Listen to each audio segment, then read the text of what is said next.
Trick or treat! Welcome back to the Halloween series, and we're continuing on with the theme. It's a monster mash! At this point, you probably already know that today's character is going to be a witch, so we'll go ahead and get started. First, I used a pre-made card, and this was in a darker green, and then I took a cardstock that was a little bit lighter than this, and I drew out the nose. And then with black cardstock, I made the hair, which was a long triangle piece for the side of the hair, and then a rectangular piece with just notches cut out for the bangs.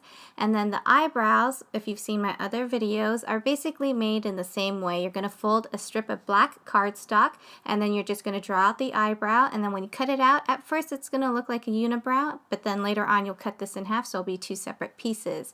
And then for the eyes, I used a white cardstock and drew out two circles, and then I colored it in with a permanent marker to look like this, so I even added lashes. And then with red cardstock, I drew out the lips.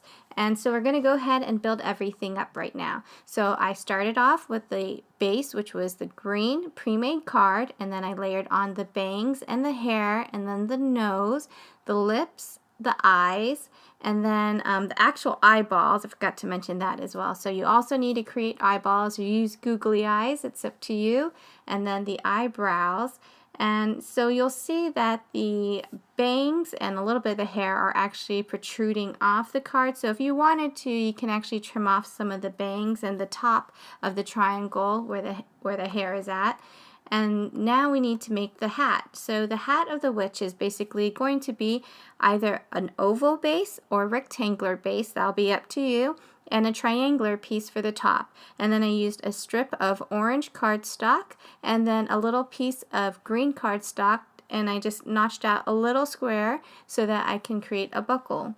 Optional, you also can make a little mole for the witch, and that's just using a light green piece of cardstock and then just cutting out little pieces of black cardstock to look like the hair.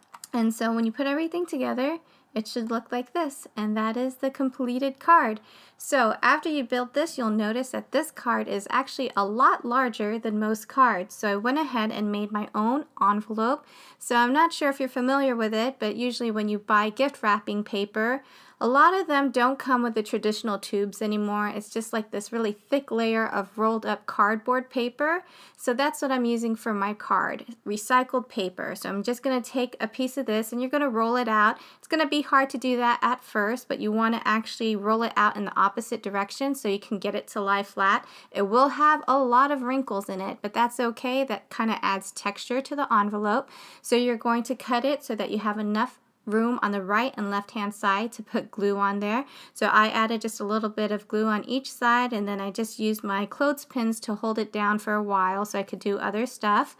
And then when that dried, I had an envelope. So you need to fold up a piece of the cardboard, and then you want to cut that out.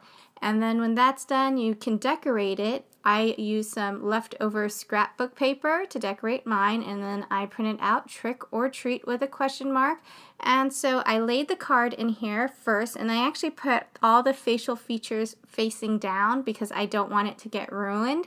And then I bought a pack of candy to add into this. So I stuck the candy in here with the card. So it's actually really cute because you have the front that says trick or treat, so they don't really know what's inside quite yet until they open it.